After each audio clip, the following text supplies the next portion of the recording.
हरियाणा में कहावत है ना, गोड्डी डाल दी। तो ये जो जितने सजेशन कांग्रेस वालों को दे रहे हैं ना लोग, मुझे लगता है इसमें अमल सिर्फ दीपेंद्र हुड्डा ने किया है।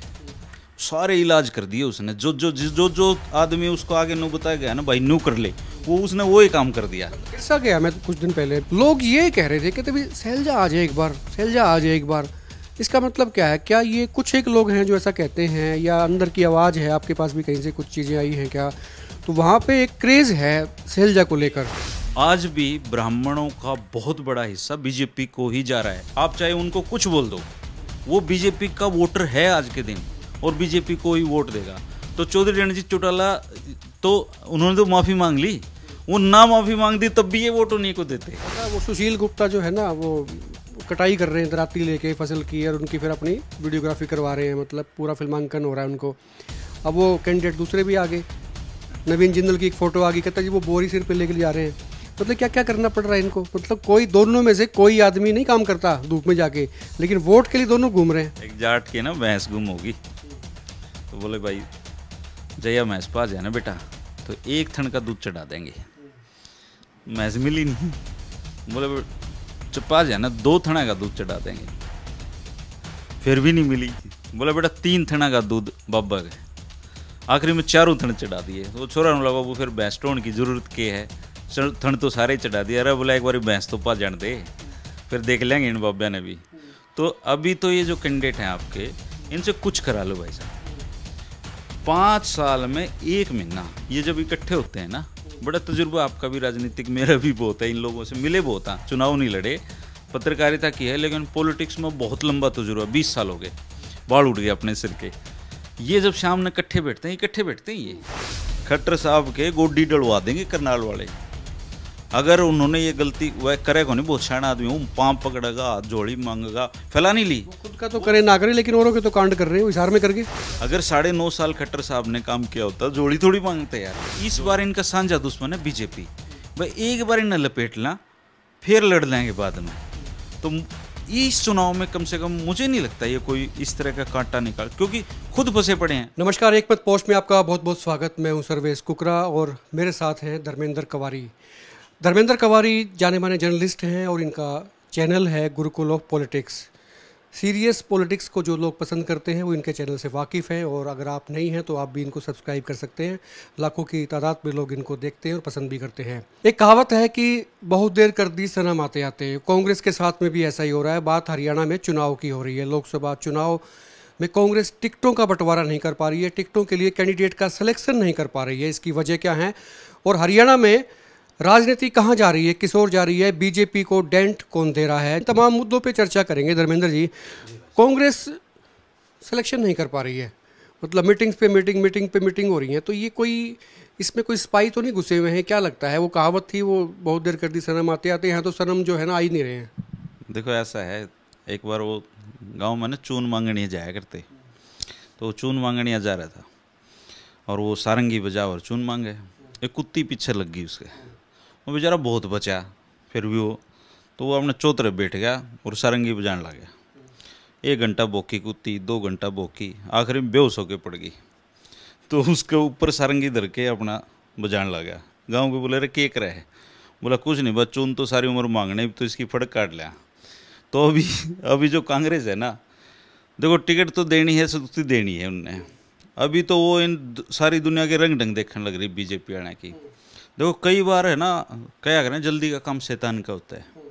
बीजेपी वालों ने ज़्यादा जल्दी कर दी। बीजेपी वालों ने कैंडिडेट का चयन करने में जल्दबाजी कर दी। हरियाणा का चुनाव कौन से फेज में है, अभी ला के खड़े कर दिए, और अब उनका हाल क्या हो रहा है। कांग्रेस को पता है कोई जल्दबाजी नहीं कर रहे, वो बहुत सिस्टमेटिक ढंग से। देखिए ये चुनाव बीजेपी के लिए 400 पार का चुनाव है, कांग्रेस के लिए ये चुनाव करो और मरो का चुनाव है। क्योंकि अगर उनकी सीटें 100 तक वो पहुँचाते हैं तो वो भारत की राजनीति में बहुत बड़ा बदलाव होगा। कांग्रेस मुक्त का जो सपना हमारे प्रधानमंत्री जी ने देखा है, उसको वो तोड़ने वाले हैं। दूसरा, जितना वो टिकटों में देरी करेंगे उतनी बेचैनी बढ़ती जाएगी बीजेपी में। अब देखो आप, जिन जिन लोगों को पहले फेज में टिकट मिल भी गई, उनका चुनाव आज कहाँ खड़ा है, वो बेचारे इस बाट में देखने लग रहे कि इनका कोई कैंडिडेट आ जाए। दूसरा, आर्थिक संसाधनों का फर्क है। भारतीय जनता पार्टी आज दुनिया की सबसे धनाढ्य पार्टी भी है, सबसे ज़्यादा वर्कर भी हैं, सबसे ज़्यादा पैसे भी हैं उनके पास। कांग्रेस के पास क्या है? ना उनके पास पैसे, ना उनके पास वर्कर। आम तौर पे हरियाणा जैसे स्टेट में एक लोकसभा कैंडिडेट का चुनाव, अगर आपने एक ऑफिस एक हल्के में खोल दिया तो 10 लाख रुपए रोज का खर्चा है उसका। अब जो कैंडिडेट ये घोषित कर रखे हैं, इनसे इनके हाल पूछो जाके, रोन लग रहे हैं बेचारे ये, क्योंकि इतना खर्चा, इतने पैसे कहाँ से लाएंगे। तो कांग्रेस अपना सही टाइमिंग है उनकी, कोई लेट नहीं हो रहे हैं, और इस बहाने कांग्रेस की चर्चा हो रही है। आप देखो ticket ticket ticket ticket, BJP वाले भी टिकट टिकट कर रहे हैं कांग्रेस की, जो भी उनको नहीं करनी चाहिए। उनको तो मिल रही है अपनी कैंपेनिंग से। पहलू तो ये भी है ना कि भी कांग्रेस मीटिंग पे मीटिंग कर रही है, स्क्रीनिंग कमेटी बना दी, सीसी की मीटिंग होगी, फिर दोबारा से होगी, तीसरी बार में बोले भी खड़गे साहब बीमार हो गए हैं, फिर नहीं हो पा रही है। तो ये लोग ये भी कहते हैं इनके अध्यक्ष भी नहीं बन पाए थे 10-10 साल तक, है ना। टिकटों पे कहाँ फैसला करेंगे, लिस्ट आती, आज भी लिस्ट आई तो 3 नाम आए किसी और स्टेट के। तो कहीं ना कहीं इस संगठन में कोई दिक्कत तो नहीं लग रही इनकी? देखो, हरियाणा प्रॉब्लमेटिक स्टेट तो हमेशा ही रहा है, ये कांग्रेस के लिए भी नहीं, बीजेपी के लिए भी है। आप देखो कि खट्टर जैसे लोकप्रिय मुख्यमंत्री को इन्होंने बीच चुनाव में हटाना पड़ गया। तो हरियाणा के जो नेता हैं या कार्यकर्ता हैं या लोग हैं, ये थोड़ा सा अलग तरह के लोग हैं। कांग्रेस की टिकटों का छोड़ो, आप कांग्रेस की किसी कमेटी में भी अगर हुड्डा जी का नाम आ जाए तो रणदीप जी का भी डालना पड़ेगा, शैलजा जी का भी डालना पड़ेगा। इतना छोटा सा स्टेट है, मतलब बैलेंस करने की कोशिश रहती है। हरियाणा वाले प्रॉब्लम क्रिएट करते हैं हमेशा। तो कांग्रेस की टिकटों का इसलिए 10 में आपने सुनाया था जो कि हरियाणा में एक कहावत और भी है, कहता भी मेरी चाहे दोनों फोड़ दिए, एक उसकी फोड़ दे, फोड़ दो। तो कांग्रेस की जो सिचुएशन है, अब कांग्रेस में कितने सारे दड़े हैं और 10 ही टिकट देनी है, तो ठीक है, थोड़ा सा मंथन करके दे देंगे, क्या फर्क पड़ना है। चुनाव तो 20 दिन का है, लोकसभा का चुनाव 20 दिन का होता है, तो 20 दिन पहले तक जो भी दे देगा वो ठीक है, और उसके बाद इलेक्शन उठेगा। रही टिकटों की नाम की बात, मुझे नहीं लगता कि अब नाम कोई बहुत बड़ा मैटर करता है, क्योंकि देश क्लियरली 2 विचारधाराओं में डिवाइडेड है। एक वो लोग हैं जो मोदी जी को पसंद करते हैं, एक वो लोग हैं जो मोदी जी को पसंद नहीं करते, उनके विरोधी हैं। जो उनके विरोधी हैं हरियाणा जैसी स्टेट में, उनको वोट देना है कांग्रेस को, और जो मोदी जी के समर्थक है उनको वोट देना है बीजेपी को, चाहे कैंडिडेट रणजीत चौटाला जी हों, चाहे कैंडिडेट अरविंद शर्मा, उनको कोई फर्क नहीं पड़ता उससे। तो क्लियरली 2 धाराओं में डिवाइडेड है। कांग्रेस इस बात को समझती है कि जब भी दे देंगे, लेकिन थोड़ा जोड़ घना भाग करके दे रहे हैं। इसका मुझे एक बात बताओ, जिस पार्टी का ऑलरेडी इतना नुकसान हो चुका है, इससे फालतू कांग्रेस का क्या नुकसान होगा। अब कांग्रेस तो हासिल करने पे है, जो कुछ भी उसको मिल रहा है वो हासिल कर रही है, लेकिन खोने के लिए बीजेपी के पास बहुत कुछ है, क्योंकि 400 पार का नारा है, राहुल कह रहे हैं कि ये 150 पे अटक रहे हैं, तो बीच में झूल गया ना सारा मामला। लेकिन एक चीज़ और देखी मैंने कांग्रेस में कि ये लोगों की नब्ज नहीं टटोल पाते हैं। जनता कह रही होती है चीख चीख के कि ये आदमी जीत सकता है, ये आदमी जीत सकता है, लेकिन कांग्रेस को नज़र नहीं आते, और वो उस रास्ते से जो है ना अलहदा हो जाते हैं, भटक जाते हैं। देखो, ऐसा है, जिसकी आदमी की चलती हो ना, उसकी बकवास बात भी अच्छी लगती है। जो लोग ये कह रहे हैं ना कांग्रेस नब्ज नहीं समझ पाती है, आप ये देखो कि वो कांग्रेस कितने साल तक भारत पे राज करती रही। ये तो 10 साल से अभी आए हैं, या 5 साल पहले अटल बिहारी जी थे, उससे पहले कौन था। कांग्रेस ने चुनाव जीते भी हैं, कांग्रेस को चुनाव लड़ने भी आते हैं, लेकिन वो बात है कि बीमार मराड़ा हो रहा है। एक लुगाई के है ना, गुट्ठे का चोट लग गई, तो कोई इलाज बता जाए उसका, कदे कोई इलाज बता जाए। वो छोरे नुबले रहे, मेरी माँ का एक गुट्ठे का चोट लग रही है, नहीं तो इलाज तो हम भी बहुत बता दिया करते। तो कांग्रेस की जो आज की हालत है ना, दूसरों का इलाज बताने माहिर होते हैं। कोई भी ज्ञान दे देगा, गरीब आदमी ने कोई ज्ञान दे के चला जाएगा, अमीर थी कौन दे कोई ज्ञान। तो अभी बीजेपी की स्थिति यही है, वो साहूकार आदमी है, बड़े आदमी हैं, उनको कोई ज्ञान नहीं दे रहा, सारे कांग्रेस को ज्ञान दे देंगे। अच्छा, रोहतक में बहुत लंबा अरसा हो गया आपको यहाँ पे रहते हुए, काम भी आपने किया तो इसलिए भी, और अब तो आपका घर भी रोहतक में ही है। मैं वोटर भी रोहतक का हूँ। वोटर भी रोहतक के ही है, भिवानी जिला तो आपने छोड़ दिया है।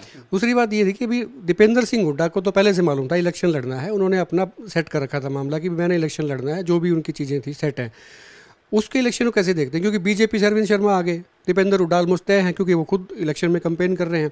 यहाँ का इलेक्शन कैसे देखते हैं इस बार, क्योंकि अरविंद शर्मा रिपीट हो रहे हैं, पिछली बार भी वो सांसद रहे थे, एंटी इनकम्बेंसी है कि नहीं है, या फिर दीपेंद्र हुड्डा की चाल इस बार कैसी रहेगी। कैंडिडेट दोनों बराबर है, पिछली बार भी वही थे दोनों, इस बार भी वही है। देखो, ऐसा है कि वो एक हरियाणा में कहावत है ना, गोड्डी डाल दी। तो ये जो जितने सजेशन कांग्रेस वालों को दे रहे हैं ना लोग, मुझे लगता है इसमें अमल सिर्फ दीपेंद्र हुड्डा ने किया है, सारे इलाज कर दिए उसने। जो आदमी उसको आगे नू बताया गया ना भाई नू कर ले, वो उसने वो ही काम कर दिया। कुछ हो जाओ पार नहीं जाना चाहिए मामला। उस दीपेंद्र हुड्डा ने बहुत मेहनत करी है इसमें, और एक बहुत मेहनत से चल रहा है। उसके साथ माइलेज ये है कि अरविंद शर्मा ने 5 साल में एक तो अनएक्टिव रहा। अरविंद शर्मा को ये लग ही नहीं रहा था कि मैं यहाँ दोबारा से चुनाव मुझे लड़ना पड़ जाएगा। उसकी तो नज़र सोनीपत मनीष ग्रोवर रूस गए थे, अभी वो मान के ना, बिल्कुल नहीं माने। बीजेपी में सबसे बड़ी प्रॉब्लम की बात ये चल रही है कि जो पूरा इनका कैडर है, मनीष ग्रोवर जी हों या और बहुत सारे लोग हों, इनके साथ कोई नहीं है। अरविंद शर्मा चुनावी मैदान में अब बहुत अकेला पड़ गया है। और ये जो डिजिटल मीडिया का दौर है, ये ऐसा दौर है कि लोगों को भूलने नहीं देता। जिन लोगों को मंच पे खड़े होकर भ्रष्ट बेईमान उसने बताया था, अब वो उनसे समर्थन कैसे ले मांगे?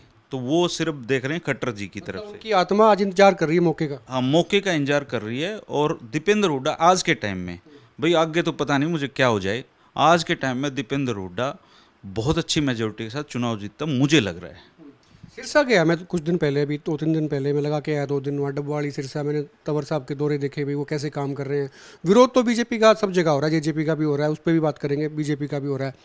लोग ये कह रहे थे कि तभी शैलजा आ जाए एक बार, शैलजा आ जाए एक बार। इसका मतलब क्या है? क्या ये कुछ एक लोग हैं जो ऐसा कहते हैं, या अंदर की आवाज़ है? आपके पास भी कहीं से कुछ चीज़ें आई हैं क्या?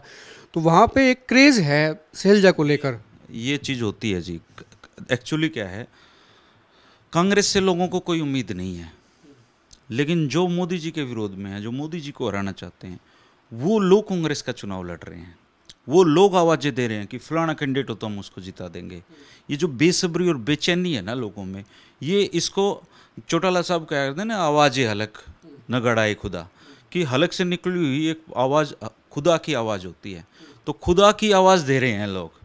अब जैसे चंद्रमोहन बिश्नोई है, इस हार में उसका कोई नाम नहीं है, लेकिन लोग कह रहे हैं चंद्रमोहन को ले आओ। पैनल में भी नाम नहीं है उस बंदे का, लेकिन आवाज़ें आ रही हैं। ये इसी तरीके की आवाज़ सिरसा से आ रही है। तो सिरसा से इसलिए आ रही है क्योंकि जो तंवर साहब हैं, तंवर साहब का बैकग्राउंड ऐसा है। वो कहे एक बाबू मेरी माँ बाज गई, बोला भाई कोई ने तेरी माँ नू संदेशा भेजिए और कितने ना बच जाए, उसके डट जाए जिसका जारी है। तो तंवर साहब के साथ पार्टियां बदलने वाले आपको क्या लगता है कि रुका करते हैं, ये दौड़ लगाते हैं? देखो, ये सफलता तक तो दौड़ते ही हैं। हरियाणा की राजनीति हो, भारत की राजनीति हो, इसमें एथिक्स की कभी कोई जगह नहीं रही। आप यहाँ पे लोग सफल होने के लिए आते हैं। और पॉलिटिक्स इतना, मतलब पता नहीं लोगों को कैसा लगता है, पर मुझे लगता है कि सबसे ज़्यादा रिस्की गेम है पॉलिटिक्स। 50 साल आप किसी पार्टी में मेहनत करो, आपको एक बार भी टिकट नहीं मिलेगी।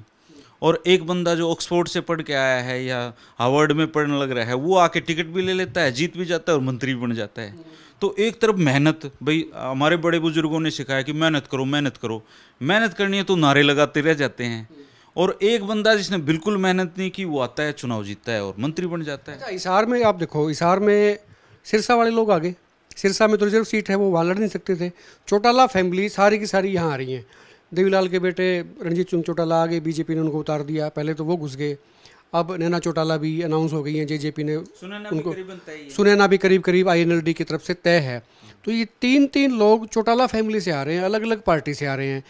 इसका मतलब क्या लगता है आपको? मतलब आप कैसे देखते हैं कि भी तीनों एक ही परिवार से, उनकी जड़ें एक ही परिवार से आती हैं निकल के, वहाँ से आ रहे हैं 3 अलग अलग पार्टियाँ, और 3 एक ही परिवार के लोग हैं। अब चौथा जो कैंडिडेट बच गया, वो बच गया कांग्रेस का। उनके लिए आसान रहेगा, दिखते रहेंगी, गेम क्या चल रहा है अभी? एक्चुअली में हिसार में जो नारा चलेगा, देखो मैं रोहतक रहता हूँ, अलग बात है, पर कंवारी गांव है, हंसी हल्का है जहाँ आप रहते हो, मेरा भी पुराना, और सारे लोग मिलते जुलते हैं, वहाँ जाना आना लगा रहता है, हर चीज़ का अपन पता है। आप महीने में 2-4 बार तो हम खुद भी मिल लेते हैं आपस में। देखो जो हिसार है, मुझे लगता है हिसार में इस बार जो चौधरी देवीलाल का ये जो कुनबा चुनाव लड़ रहा है, इसके लिए बड़ा मुश्किल भरा चुनाव है ये। कहीं ऐसा नारा वहाँ ना लग जाए कि इन तीनों को ही पार कर दो, क्योंकि तीनों यहाँ के नहीं हैं, तीनों सिरसा के हैं। और अगर कोई कैंडिडेट वहाँ का स्थानीय होगा और कांग्रेस का होगा, तो बहुत अलग तरीके से चुनाव बन सकता है, बशर्ते कोई उसको चुनाव को बनाने वाला। जेजेपी ने तो कहा है, मतलब हालांकि टैगलाइन देने की कोशिश की है, कोशिश वो कि नैना चौटाला हिसार की बेटी है जी, देखो सिरसा का उन्होंने हटा के अब उसको हिसार का रिप्रेजेंट करने की कोशिश कर। देखो, लड़की जब तक अपनी होती है, जब तक ब्याह ही ना चाहे। वो एक जोगिंदर मोर जी का चुटकुला भी है कि एक फ़ोन आया फूफा का, अरे बोला तारी बुआ बाज गई।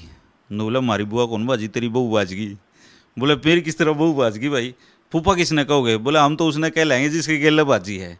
तो लड़की तो जब तक होती है जी, मान सम्मान तो सारा होता है उसका, पूरी उम्र होता है, बात भी भरते हैं, चुचक भी देते हैं, लेकिन लड़की वो तब तक ही रहती है जब तक ब्याह होना उसने। मतलब ये शगुफा चलेगा नहीं, आप ये कहना चाह रहे हैं भी ये हिसार की बेटी वाला। जेजेपी से तो मतलब दुर्भाग्य से दुष्यंत चौटाला इतनी छोटी उम्र में इतना कामयाब चढ़े, उनके प्रति जो आज के समय में जो नफरत का ग्राफ है लोगों में, वो तो जाके खुदा ने टिकट दे देना, भगवान को टिकट दे ले, मना ले, जेजेपी से चुनाव लड़ ले, उसका कुछ नहीं होना। अच्छा, ये चीज़ समझ नहीं आती भी, सरकार बीजेपी की थी, खट्टर साहब ने कई बार कहा कहता है सरकार हमारी है, ये तो समर्थन दे रहे हैं, बदनाम जेजेपी हो गया, दुष्यंत चौटाला सबसे ज़्यादा बदनाम।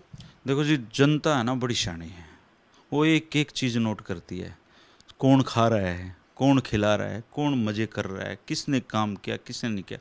5 साल में एक ही तो भिन्नाएं तो मिला है उसने हिसाब किताब करने का, तो जनता सबको सब पता है। वो आप देखो, जो अजय सिंह चौटाला किसानों के एक समय में हीरो होते थे, वो किसान आंदोलन को बीमारी बताया करते थे। दुष्यंत चौटाला का बीजेपी जब जब भी किसान आंदोलन कमजोर करता है, इनको आगे कर देते थे। वो हिसाब किताब होंगे चुनाव में, सर्वेश जी देने पड़ेंगे इनको, इनकी मजबूरी है। तो वो ये चुनाव जेजेपी के साथ हिसाब किताब करने का चुनाव है, जाट वोटर का। वो करेगा, हर जगह करेगा, हिसार में भी करेगा, बाकी सारी जगह जहाँ जहाँ कैंडिडेट तारेंगे वहाँ करेगा, और बहुत लंबे समय तक करने वाला है। नैना चौटाला जब चुनाव यहाँ से लड़ेंगी, अब क्योंकि अनाउंस हो चुका है, इसका फ़ायदा रणजीत सिंह को मिलता है? मुझे तो लगता है कि इसका फ़ायदा तो रणजीत को क्या ही मिलेगा, इनके वोट ही बहुत थोड़े आने हैं जहाँ तक हिसाब है। ये तो मतलब जितने परसेंट भी आए तो उसका फ़ायदा किसको? परसेंटेज का भी मुझे लगता है कहीं वो सबसे बुरी परसेंटेज में ना रहे, क्योंकि इनको तो वोट देने वाला भी ढूंढना पड़ेगा कि कौन वोट दे रहा है। इनके लिए बहुत बुरा चुनाव है। एक्चुअली में मुकाबला सिर्फ बीजेपी और कांग्रेस में है। जो लोग मोदी जी को नहीं चाहते वो लोग कांग्रेस को वोट करेंगे बल्क में। हरियाणा में कोई तीसरी पार्टी का कोई वजूद नहीं है, उनको सिर्फ ये देखना है बीजेपी को कौन हराएगा, उसको वोट देना है, उसी को दे रहे हैं।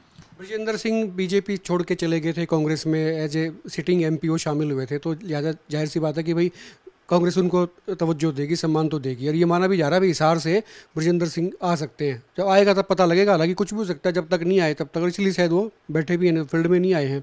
वो आ जाते हैं, मसलन मान लिया जाए कि वो आ जाते हैं, तब इस चुनाव को कैसे देखते हैं? क्योंकि ऑलमोस्ट कैंडिडेट सामने, तस्वीरें सामने। देखो, ब्रजेंद्र आते हैं तो उचाना, नारनौंद, 2 स्ट्रॉन्ग हल्के हैं उनके पास हैं। चौधरी साहब के साथ दिक्कत ये है, रणजीत जी के साथ, देखो आपको मोदी का सहारा है भाई, मोदी का सहारा खुद का भी तो थोड़ा बनाना पड़ेगा ना। हालांकि पुराने आदमी है वो, चुनाव लड़ने के तजुर्बे भी हैं, चौधरी देवीलाल के बेटे भी हैं, सारे काम हैं। मोदी जी की वेव नहीं है अभी, शांत बहुत है। वैसे आपने भी बातचीत की उनसे, आप गए थे कि उनको? मैंने बातचीत, फंसा भी आए थे उनको, ब्राह्मण देवताओं ने ऐसा फंसाया उनको।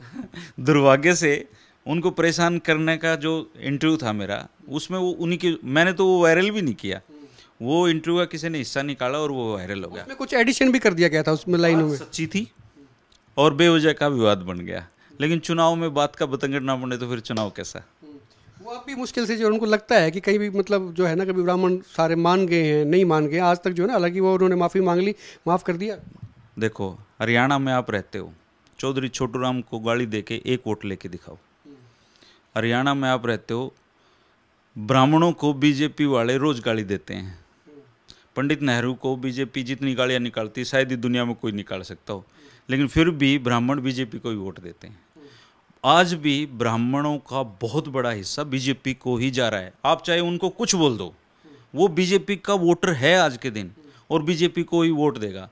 तो चौधरी रणजीत चौटाला तो उन्होंने तो माफ़ी मांग ली, वो ना माफ़ी मांग दी तब भी ये वोट उन्हीं को देते, क्योंकि जो पंडित नेहरू का तिरस्कार करते हैं लोग, उनको ही ब्राह्मण कुछ नहीं कहते। तो ये छोटी सी बात, इस पर क्या कहना था उनको? अच्छा, मैं तस्वीर देख रहा था, वो सुशील गुप्ता जो है ना, वो कटाई कर रहे हैं दराती लेके फसल की, और उनकी फिर अपनी वीडियोग्राफी करवा रहे हैं, मतलब पूरा फिल्मांकन हो रहा है उनको।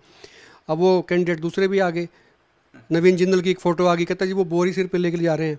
मतलब क्या क्या करना पड़ रहा है इनको, मतलब कोई दोनों में से कोई आदमी नहीं काम करता धूप में जाके, लेकिन वोट के लिए दोनों घूम रहे हैं। एक जाट की ना भैंस गुम होगी, तो बोले भाई जया भैंस पा जाए ना बेटा, तो 1 थन का दूध चढ़ा देंगे। भैंस मिली नहीं, बोले चपा जाए ना 2 थना का दूध चढ़ा देंगे, फिर भी नहीं मिली।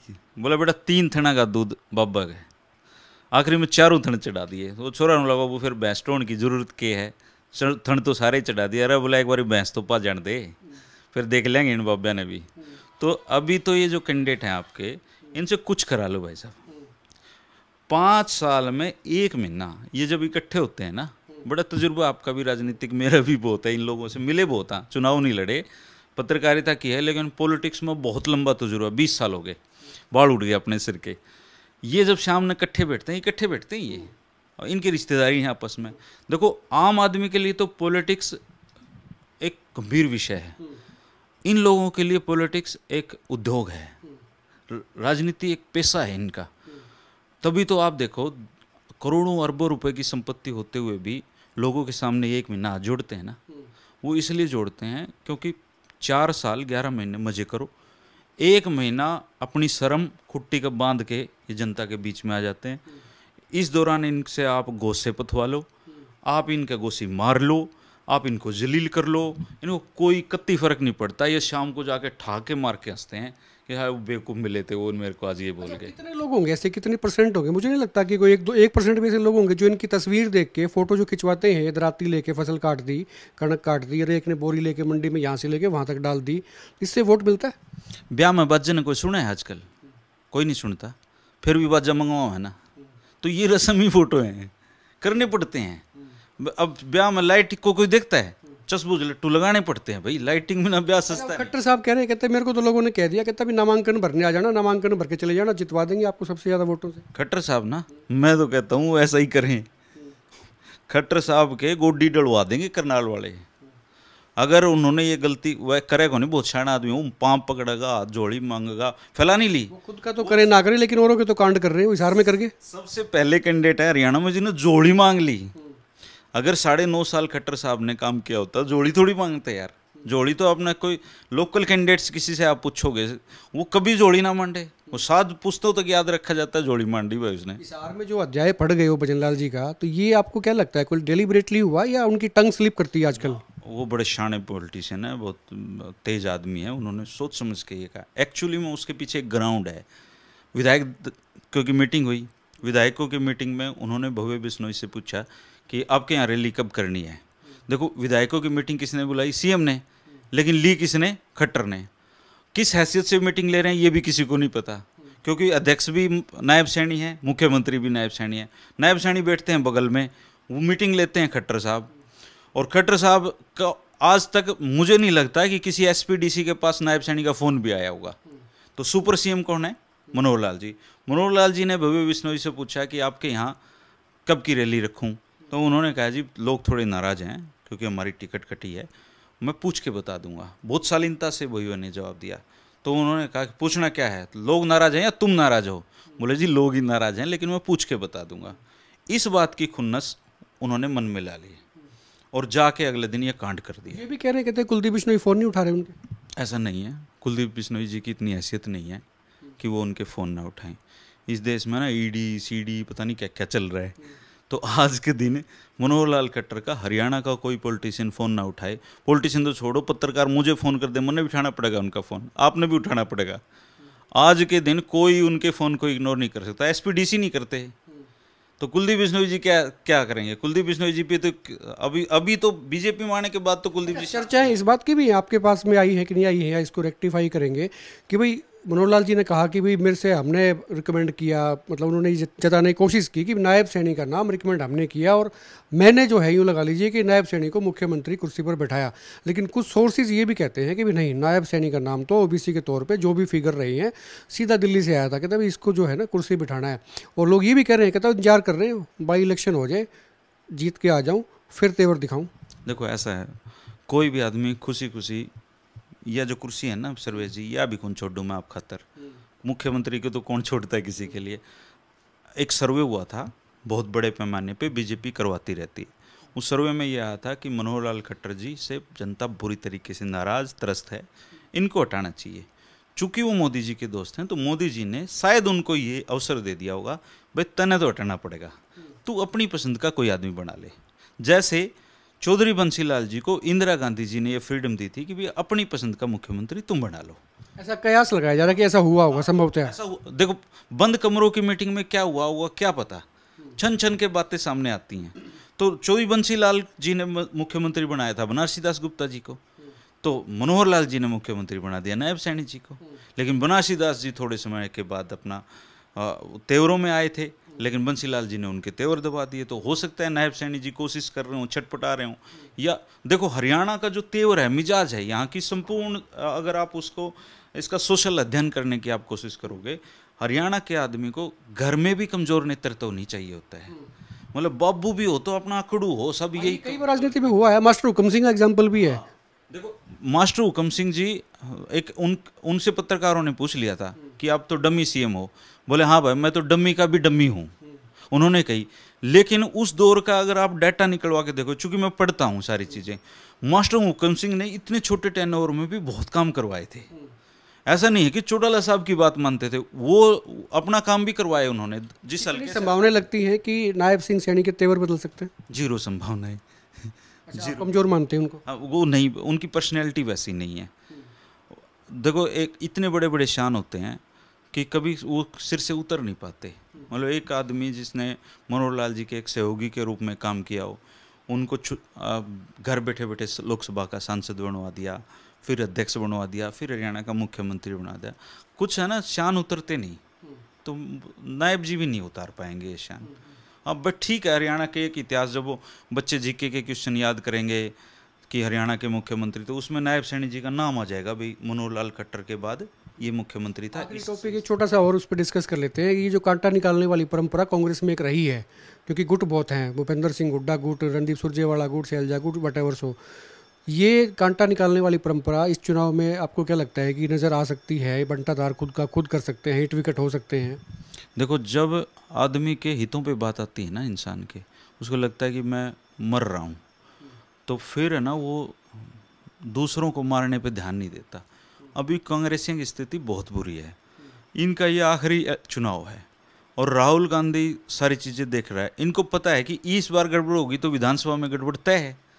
तो मुझे नहीं लगता कि इस बार इनका साझा दुश्मन है बीजेपी। भाई एक बार इन्हें लपेट ला, फिर लड़ लेंगे बाद में। तो इस चुनाव में कम से कम मुझे नहीं लगता ये कोई इस तरह का कांटा निकाल, क्योंकि खुद फंसे पड़े हैं। अब मान लो शैलजा जी सिरसा से आ गई, तो वो खुद चुनाव जीतने पे ध्यान देगी, कांटा निकालने पे देगी? या दीपेंद्र हुड्डा यहाँ चुनाव लड़ने पे ध्यान देगा या कांटा निकालने पे देगा? मुझे तो इस बात की भी प्रबल संभावनाएं लगती हैं कि इस चुनाव में आप देखोगे ये चारों पांचों जितने भी गुट हैं, ये एक रैली में एक मंच पे पूरा चाय पीते और एक दूसरे के लिए वोट मांगते आपको दिखाई देंगे। ये इनकी मजबूरी है, ज़रूरत है समय की। शुक्रिया बात करने के लिए। धर्मेंद्र कवारी थे। और मजबूरी है, कांटा निकालने का अभी वक्त नहीं है। किसी के कांटे हो भी सकते हैं और वो आगे शायद हो सकता है वक्त आ जाए, लेकिन इस वक्त जो है लोकसभा के चुनाव में कांटा निकालने का वक्त नहीं मिलेगा। खुल के कमेंट करें, वीडियो को शेयर करें, पसंद आए तो आप लाइक भी कर सकते हैं। आप देखते रहें एक मिनट पोस्ट।